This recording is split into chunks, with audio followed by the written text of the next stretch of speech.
Hello viewers, welcome to Dips Mathematics. So in the video la 2022 வருடம் கேட்கப்பட்ட டிஎன்பிஎஸ்சிக்கான maths previous கொஸ்டின்ஸை நம்ம work out பண்ணி பார்த்துட்டு இருக்கோம். ஸோ அந்த வகையில் இது பார்த்திங்கன்னா நம்மளோட 8th கிளாஸுங்க, ஓகேங்களா. ஸோ இன்றைக்கி மொத்தம் 10 கணக்குகள் நம்ம ஒர்க் அவுட் பண்ணி பார்க்க போகிறோம்.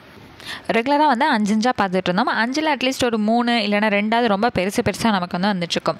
ஸோ அந்த கண்டினியூவாக அந்த 10மே ரொம்ப சின்னதுங்கிறனால சரி ஓகே இந்த ஒரு வீடியோவில் நம்ம 10 கணக்கு கொண்டு போயிடலாம் அப்படிங்கிற ஒரு பிளானிங்கில் வந்திருக்கேன். சரி, இன்றைக்கான முதல் கணக்கு பாருங்கள். Find the next 2 terms of the sequence 5, 10, 26, 50. 5, 10, 26, 50 என்ற தொடரில் அடுத்த 2 உறுப்புகள் யாது? சரி, இந்த சீக்வன்ஸில் இருக்கக்கூடிய அடுத்த 2 நம்பர் என்னங்கிறத நம்ம கேட்டிருக்காங்க. இந்த சீக்வன்ஸ் என்ன அப்படிங்கிறத நம்ம ஃபர்ஸ்ட் ஆஃப் ஆல் புரிஞ்சுக்கணும் இல்லைங்களா. ஃபஸ்ட்டு 5 இருக்குது, 10 இருக்குது, அடுத்தது பார்த்திங்கன்னா 26. ஒருவேளை இது 25 ஏதோ ஒரு 5 மல்டிபிள் நம்பராக இருந்துச்சுன்னா ஈஸியாக நம்ம பிடிச்சிருந்துருக்கலாம். ஸோ இடையில 26 அப்படின்னு வந்துட்டனால அங்கேயும் நமக்கு என்ன ஆகும், லேக் ஆகிடும். சரி, இப்போ நான் சொல்கிற லாஜிக்கை மட்டும் நல்லா கவனிச்சுக்கோங்க. 5 அப்படிங்கிறது இருக்குது இல்லைங்களா. ஸோ 5 என்ன பண்ணுறேன்னா 2 ஸ்கொயர் + 1ன்னு பிரித்து பார்த்தீங்கன்னா 2 ஸ்கொயருங்கிறது 4ன்னு கிடைக்கும்.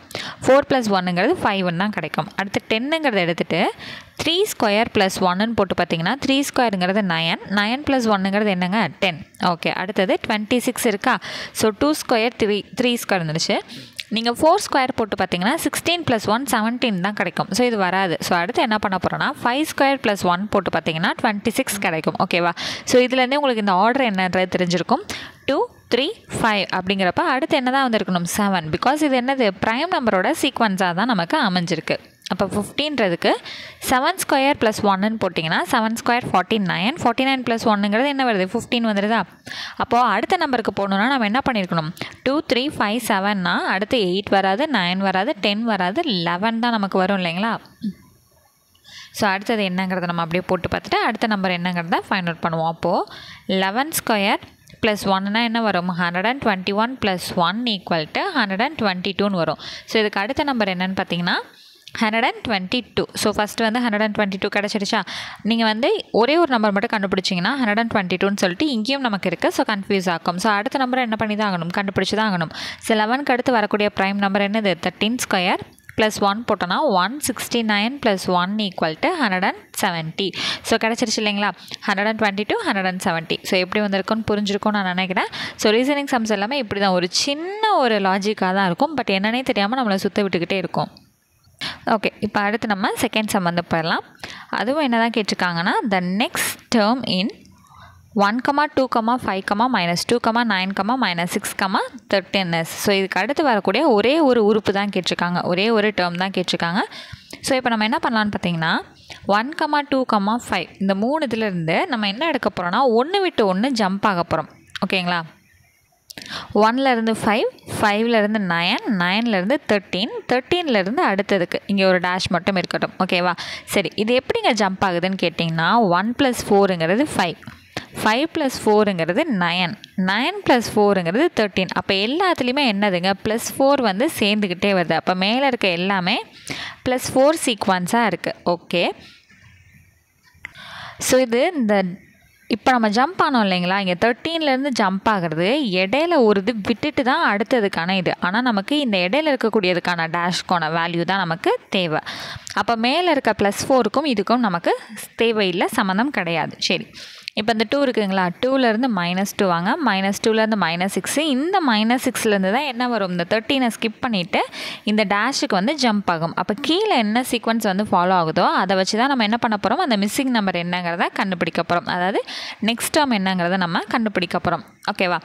சரி, இப்போ 2லேருந்து -2 போகணுன்னா இந்த நம்பர் சீரீஸ் பாருங்கள் 0, 1, 2, -1, -2. இந்த 2லேருந்து இந்த -2க்கு வரணும்னா 1, 2, 3, 4 -4 பண்ணிட்டு வந்தால் தான் என்ன கிடைக்கும் நமக்கு -2ங்கிறது நமக்கு கிடைக்கும்.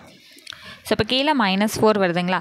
அப்போ அதே போல் -2லேருந்து -6க்கு வர சொல்லியிருக்காங்களா. அப்போ -3, -4, -5, -6. அப்போ இங்கேருந்து -6க்கு வரணும்னா 1, 2, 3, 4 இதை ஸ்கிப் பண்ணிவிட்டு வரணும். அப்போ என்ன தான் -4 தான்.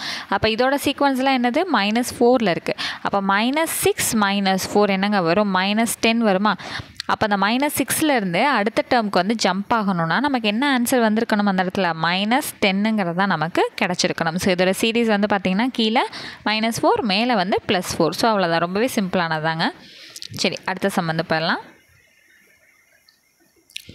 Find the sum of first 40 terms in the series 1, 3, 5 up to etc. கொடுத்துட்டே இருக்காங்களா? சரி, ஓகே. இது வந்து எக்ஸாக்டாக நமக்கு புக்கில் எங்கே இருக்குது அப்படின்னு பார்த்தீங்கன்னா, நியூ 10th மேக்ஸ் புக்கில் சாப்டர் 2ல் எக்ஸாம்பிள் 2.55ல் ஃபஸ்ட்டு சம்முங்க. ஸோ அப்படியே நமக்கு கேட்கப்பட்டிருக்கு. ஓகேங்களா? ஸோ புக் இருந்துச்சு அப்படின்னா அதில் கண்டிப்பாக மார்க் பண்ணி வச்சுக்கோங்க. 2022 கேட்கப்பட்ட கேள்வி அப்படின்னு சொல்லி மார்க் பண்ணி வச்சுக்கோங்க. நமக்கு அங்கே என்ன கொடுத்துருப்பாங்கன்னா 1 + 3 + 5 + up to எக்ஸட்ரான்னு கொடுத்துருப்பாங்க. இங்கே அப்படி கொடுக்கலையேங்க அப்படின்னு கேட்டிங்கன்னா, அதான் சம் ஆஃப் அப்படின்னு சொல்லி கொடுத்துட்டாங்க இல்லையா? ஸோ வந்து ப்ராப்ளம் இல்லை. சம் ஆஃப்னாலே என்ன அர்த்தம்? 1 + 3 + 5 தான் அர்த்தம். சரி, இந்த சீரிஸ் பார்க்கும்போது உங்களுக்கு எப்படி இருக்குது? ஃபுல்லாக வந்து ஆட் நம்பர்ஸ் மாதிரி தானே இருக்குது. 1 + 5 அப்படின்னு சொல்லிட்டு சம் ஆஃப் எல்லாமே ஆட் நம்பர்ஸை மட்டும் என்ன பண்ண சொல்லியிருக்காங்க? 40 டேர்ம்ஸ் வந்து நமக்கு ஆட் பண்ண சொல்லி கொடுத்துருக்காங்க. அப்போது இதுக்கான ஃபார்முலா என்னன்னு பார்த்தீங்கன்னா, sum of odd natural numbers. இதோட ஃபார்முலா என்னென்னு பார்த்தீங்கன்னா n². அவ்வளோதாங்க, இதோட ஃபார்முலாவே இவ்வளோ தான். ஆட் நேச்சுரல் நம்பர்ஸை ஃபுல்லாக வந்து இப்போ ஒரு டோட்டலாக நம்பர் கொடுத்துட்டாங்க, 40 டேர்மை நீங்கள் வந்து ஆட் பண்ணுங்க அப்படின்னு சொல்லிட்டு எத்தனை ஆட் நம்பர்ஸ்க்கான டேர்மை நம்ம ஆட் பண்ண போகிறோங்கிற விஷயத்த வெளிப்படையாக கொடுத்துட்டாங்க அப்படின்னா இதோட ஃபார்முலா n². சரி, ஓகே. அப்போ அந்த என்னங்கிற இடத்துல என்னங்க போடணும் அப்படின்னா, மொத்தம் எத்தனை டேர்மோ அதை தான் வந்து n-குள்ளே வந்து போடணும். 40². 4² 16ன்னு தெரியும். ஓகேவா? அப்போ 4² 16. அப்போ ஸ்கொயர் பண்ணுறப்ப இந்த 0 வந்து 2 0வாக மாறுபடுமா? அப்போ 1600. 40 வந்து 40 × 40ன்னு போட்டிங்கன்னா மதிப்பு வந்து உங்களுக்கு 1600ங்கிறது தான் கொடுக்கும். அப்போ இதுக்கான ஆன்சர் 1600.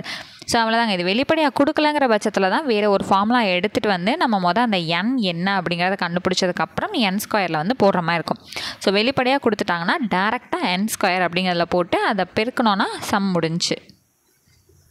ஸோ எக்ஸாக்டாக ஸ்கூல் புக்லேயும் எங்கே இருக்குன்னு சொல்லிட்டேன். 10th ஸ்டாண்டர்ட் மேக்ஸ் புக்கில் சாப்டர் 2ல் எக்ஸாம்பிள் 2.55ல் ஃபஸ்ட்டு ரோமன் சம்மாக வந்து இருக்குங்க. ஸோ எடுத்து செக் பண்ணி பார்த்துக்கோங்க. ஸோ அடுத்து இன்றைக்கான 4th சம் வந்து நம்ம போயிடலாம்.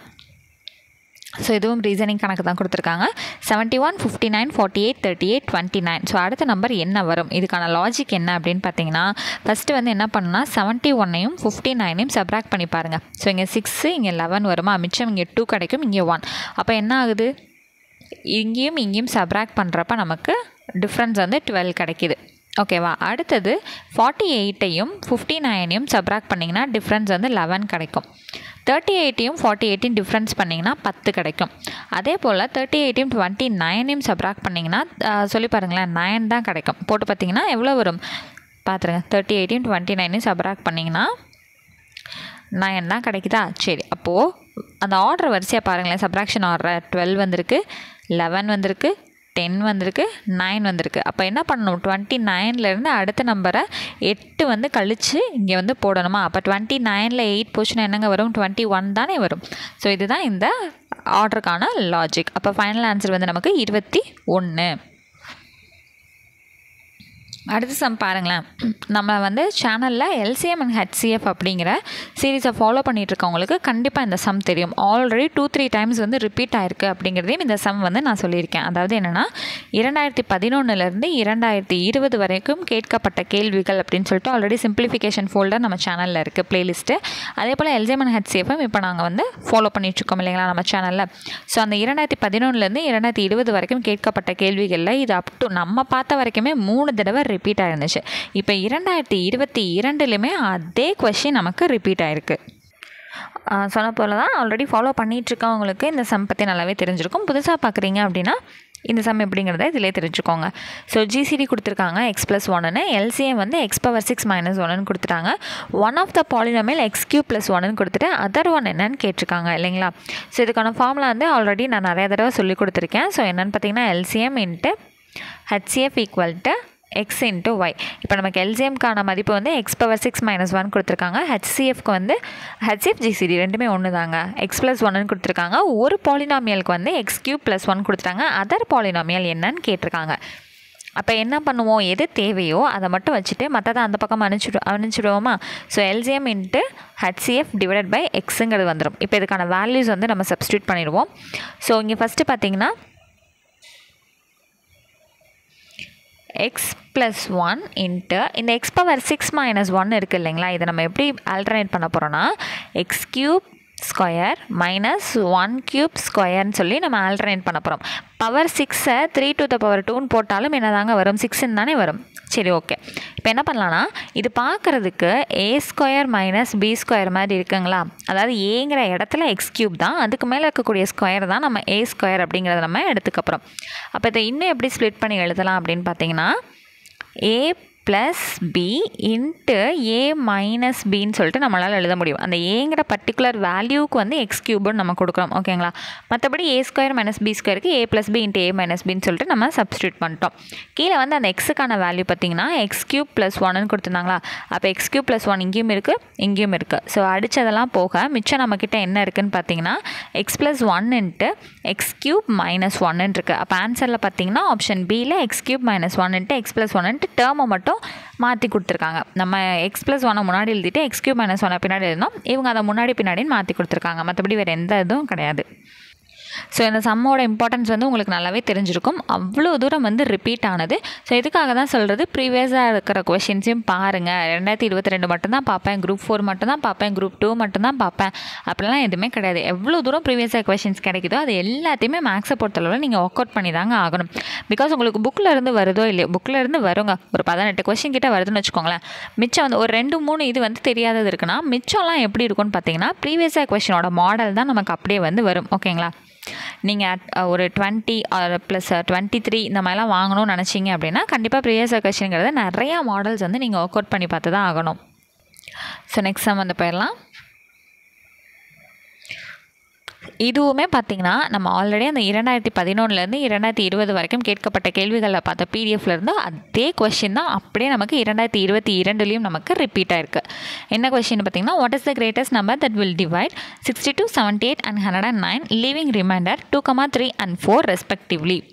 சரிங்களா? இப்போ என்னென்னா 62, 78, 109ஐ வகுத்து முறையே 2, 3 மற்றும் 4ஐ மீதிகளாக கொடுக்கும் மீப்பெரு பொது காரணி என்ன? ஸோ மீப்பெரு பொது காரணினால என்னதுங்க அது? HCF or GCD அதுதானே.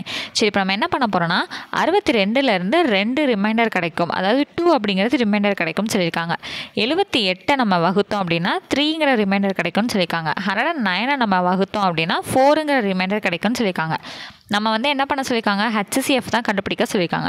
ஸோ இந்த ரிமைண்டர்ஸ் எதுவுமே இப்போ நமக்கு தேவையில்லை. ஸோ அதனால் என்ன பண்ணிடுறோம், அந்த ரிமைண்டர்ஸை போக்கிட்டு ஆக்சுவல் நம்பர்ஸ் என்னவோ அதை நம்ம எடுத்துக்கிறோம், ஓகேங்களா? 62ல் 2 போச்சுன்னா 60, 78ல் 3 போச்சுன்னா 75, 109ல் 4 போச்சுன்னா 105. ஸோ இப்போ இந்த 3 நம்பரை வச்சு தான் நம்ம HCF வந்து எடுக்க போகிறோம், ஓகேங்களா? 60, 75, 105. ஸோ எல்லாத்தையுமே என்ன பண்ணலாம், 5 டேபிளில் போட்டுடலாம். 5 போட்டால் 12 5s are 60, இது என்ன வரும், 1 5 is 5, அப்போ 15 5s are 75, இங்கே என்ன கிடைக்கும் 21. ஸோ இப்போ 3 டேபிளில் போனோம் அப்படின்னா 4 3s are 12, 5 3s are 15, 7. So இதுக்கு மேலே HCF வந்து நம்மளால் ப்ரொசீட் பண்ண முடியாது, இதை மட்டும் தான் மல்டிபிள் பண்ணணும். அப்படி பார்க்குறப்ப 5 × 3 = 15. இதனால் HCF வந்து 15 அப்படிங்கிறது நமக்கு கிடைக்கிது. ஸோ நெக்ஸ்ட் ஒன் பார்த்தா, study the following letter number sequence and answer the question given below. So ஒரு சீக்வன்ஸ் வந்து பெருசாக வந்து நமக்கு கொடுத்துருக்காங்க. If every third letter or number starting from the right replaces successive days of the week starting from Monday, which letter will replace Thursday? So ஒன்றுமே இல்லை, என்ன சொல்லியிருக்காங்கன்னா இந்த சீக்வன்ஸில் ரைட்லேருந்து வரணும்னு சொல்லியிருக்காங்க. ஸோ ரைட்டுங்கிறது நமக்கு இப்போ இந்த பக்கம் தானே, இதுதான் லெஃப்ட். ஸோ ரைட்லேருந்து இந்த பக்கம் வந்துக்கிட்டே இருக்கணும். ஸோ எவ்ரி தேர்ட் லெட்டர்னு கொடுத்துருக்காங்களா? ஸோ ஒவ்வொரு தடையும் வரக்கூடிய 3வது லெட்டரோ இல்லை நம்பரோ அது வந்து ஒரு நாள், அதாவது மண்டே, டியூஸ்டே, வெனஸ்டே, தேர்ஸ்டேன்னு சொல்லிட்டு ஒரு நாளை வந்து ரீப்ளேஸ் பண்ணணும் நம்ம. அப்போ தேர்ஸ்டேவை வந்து எந்த லெட்டர் அல்லது நம்பர் நமக்கு ரீப்ளேஸ் பண்ணுது அப்படிங்கிறதா நம்மளோட கேள்வி. ஸோ இப்போ பார்த்தீங்கன்னா 3வது லெட்டர் தானே சொன்னாங்க. ஸோ 1 2 5ங்கிறது தான் நமக்கு 3வது லெட்டர். அடுத்தது 1 2 Lங்கிறது அடுத்த 3வது லெட்டர். அடுத்து 1 2 Fங்கிறது அடுத்த 3வது லெட்டர். ஸோ எழுதிட்டே வரணும். 5 L F, அடுத்த 3வது லெட்டர் வந்து நமக்கு பார்த்தீங்கன்னா S. அதுக்கப்புறம் 1 2 3 ஏங்கிறது, அடுத்து 1 2 3ங்கிறது என்னங்கிறது. இப்போ நமக்கு என்ன தேவை, தேர்ஸ்டேவை எது ரீப்ளேஸ் பண்ணியிருக்குங்கிறது தான் தேவை. இந்த 5ங்கிறது பார்த்திங்கன்னா மண்டே, அடுத்து டியூஸ்டே, வெனஸ்டே, தேர்ஸ்டே. அப்போ தேர்ஸ்டேங்கிறது எங்கெங்கே வருது, எஸ்ஸில் வந்து வருது. அப்போ எது ரீப்ளேஸ் பண்ணியிருக்கு, எஸ் அப்படிங்கிற லெட்டர் தான் ரீப்ளேஸ் பண்ணியிருக்கு. ஸோ அடுத்த question, if the word phone is coded as SKRQH, how will you radio be coded? So இது வந்து எந்த மாதிரி வந்து கோட் பண்ணியிருக்காங்கன்னு தெரிஞ்சால் தான் நம்ம ரேடியோக்கு வந்து கண்டுபிடிக்க முடியும் இல்லையா? சரி, PHONE. ஸோ பிக்கு வந்து என்ன ரீப்ளேஸ் ஆகிருக்கு அப்படின்னா எஸ் அப்படிங்கிறது. இப்போ பிக்கு அடுத்து PQRS. அப்போது பிக்கு இடையில் இருக்கக்கூடிய 2 இதை ஸ்கிப் பண்ணிவிட்டு எஸ் அப்படிங்கிறது வந்து வந்திருக்கா. சரி, அதே போல் ஹைச்சுக்கு பார்த்தா IJK. அப்போது நடுவில் இருக்க 2 இதை ஸ்கிப் பண்ணிவிட்டு ஹச்சுக்கு பதிலாக K அப்படிங்கிறது ஸ்கிப் ஆகிருக்கு. அப்போ இதுலேருந்து என்ன தெரியுதுன்னா, அந்த லெட்டரில் பர்டிகுலர் லெட்டர்லேருந்து 2 இதை ஸ்கிப் பண்ணிவிட்டு 3வது லெட்டர் தான் இங்கே வந்து கோட் ஆகிருக்கு அப்படிங்கிறது தெரியுது இல்லையா. ஸோ அப்போ அதே போல் ரேடியோவில் 2 லெட்டரை ஸ்கிப் பண்ணிவிட்டு இங்கே என்ன வந்திருக்கணும், ஃபஸ்ட்டு ஆருக்கு பதிலாக U அப்படிங்கிறது வந்திருக்கணும். அதே போல் ABCD. அப்போது ஏக்கு அடுத்து 2 லெட்டரை ஸ்கிப் பண்ணிவிட்டு 3வது லெட்டரான D இப்படி தான் வந்து கோட் ஆகிருக்கணும் இல்லையா. ஸோ இதே தான் வந்து ஆர்டர் படி தான் இங்கே வந்து சீக்வன்ஸ் வந்து அமைஞ்சிருக்கும். அப்போ ரேடியோவுக்கு வந்து UDGLR அப்படிங்கிறது தான் நமக்கு கோடட். ஸோ எனக்கான 9th question. A gets double of what B gets, B gets double of what C gets, find ratio of B:C. So B பெறுவது போல் 2 மடங்கு A பெறுகிறார், C பெறுவது போல் 2 மடங்கு B பெறுகிறார் எனில் B:Cயின் விகிதத்தை காண்க. ஸோ இங்கே நம்ம கிட்ட கேட்டிருக்கிறது என்னென்னு பார்த்தீங்கன்னா B:C தான் கேட்டிருக்காங்க. அப்போ Bயை பற்றியும் Cயை பற்றி மட்டும் கன்சிடர் பண்ணாலே நமக்கு போதுமானது. So B gets double of what C gets. Cக்கு வந்து என்ன கிடைக்குதோ அதே போல் 2 மடங்கு தான் B வாங்குறாருன்னு தானே அர்த்தம் நமக்கு. அப்போது Bங்கிறவர் 2 மடங்கு, Cங்கிறவர் வந்து அதில் இருக்கக்கூடிய ஒரே மடங்கு மட்டும்தான் வாங்குறாங்க. நம்மக்கிட்ட கேட்டது B:C தான். அப்போ B வந்து 2 மடங்கு வாங்குறாரு, C வந்து 1 தான். அப்போ இதோட ரேஷியோ பார்த்திங்கன்னா 2:1. அவ்வளோதாங்க, ரொம்ப சிம்பிள் தான், பெரிய லாஜிக்லாம் எதுவுமே கிடையாது. ரொம்ப யோசிச்சுட்ருப்பாங்க எல்லோரும். சரி, அடுத்த கொஸ்டின், இன்னைக்கான கடைசி question. Which is not an equivalent ratio of 16/4. 16/4க்கு எது சமான விகிதம் அல்ல அப்படிங்கிறது தான் கேள்வி. ஸோ இந்த 16/24ங்கிறத எப்படிங்க இது கூட ஈக்குவலன்ட் ரேஷியோவாக நம்ம ஜஸ்டிஃபை பண்ணுறது அப்படின்னு கேட்டிங்கன்னா, முதல் 16/24 அடிச்சு கொடுங்க. எவ்வளோ தூரம் சிம்பிளிஃபை பண்ண முடியுமோ அவ்வளோ தூரம் பண்ணுங்கள். ஸோ என்ன பண்ணலாம், 6 4s are 24, 4 4s are 16, 3 2s are 6, 2 2s are 4. இதுக்கு மேலே நம்மளால் சிம்பிளிஃபை பண்ண முடியாது. என்ன கிடைக்கிது, 2/3. இப்போது ஆப்ஷனில் இருக்கக்கூடிய நம்பர்ஸ் எல்லாத்தையும் நீங்கள் டிவைட் பண்ணி பார்க்குறப்ப எதெல்லாம் 2/3 வருதோ அது எல்லாமே இது கூட ஈக்குவலண்ட் நம்பர். எது 2/3 மாறலையோ அதுதான் நாட் அண்ட் ஈக்குவலண்ட் ரேஷியோ. ஓகேங்களா. அப்போ என்ன கிடைக்கணும், 2/3ங்கிறத அடித்து பார்க்கும்போது நமக்கு கிடைக்கணும்.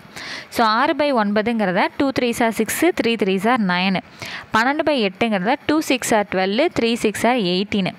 இது 2 5s are 10, 3 5s are 15. இது ஃபஸ்ட் இருக்க 3மே என்ன வந்துருச்சு, 2/3ங்கிறது கிடச்சிருச்சு. இப்போ 20/28 போட்டோன்னா 14 × 2 28, 10 2 20, இது 7, இது 5 2s are 10. அப்போ என்ன கிடைக்கிது, 5/7 வருது. நமக்கு 2/3ங்கிற ரேஷியோவை இது கொடுக்கல, ஈக்குவலன்ட் ரேஷியோவை நமக்கு கொடுக்கல. அதனால் 20/28ங்கிறது not an equivalent ratio to 16/24. So இன்றைக்கான 10 கணக்கு வந்து நம்ம பார்த்துட்டோம். ஸோ 2011லேருந்து 2020 வரைக்கும் பார்க்குற பிடிஎஃப்பில் எத்தனை ரிப்பீட் ஆயிருக்குங்கிறத கூட நம்மளால் தெரிஞ்சுக்க முடியுது. ஸோ நம்ம இது வரைக்கும் LCM and HCF மட்டும் போட்டுட்ருக்கனால ஸோ இதில் எது ரிப்பீட் ஆயிருக்குங்கிறத நம்மளால் சொல்ல முடியுது. மற்றது நம்ம முடிச்சிட்டோம் அப்படின்னா எது எத்தனை தடவை கண்டினியூவாக நமக்கு ரிப்பீட் ஆகிக்கிட்டே இருக்குங்கிற இதுவும் நாலேஜும் வந்து நமக்கு கிடைக்க ஆரம்பிச்சிடும். ஸோ ரெகுலராக 5 கொஷின் 10 கொஷின் வந்து ப்ரீவியஸ் கொஷினில் கண்டிப்பாக வந்து ஒர்க் அவுட் பண்ணி பாருங்கள். ஸோ நெக்ஸ்ட் கிளாஸில் மீட் பண்ணேன். தேங்க்யூ.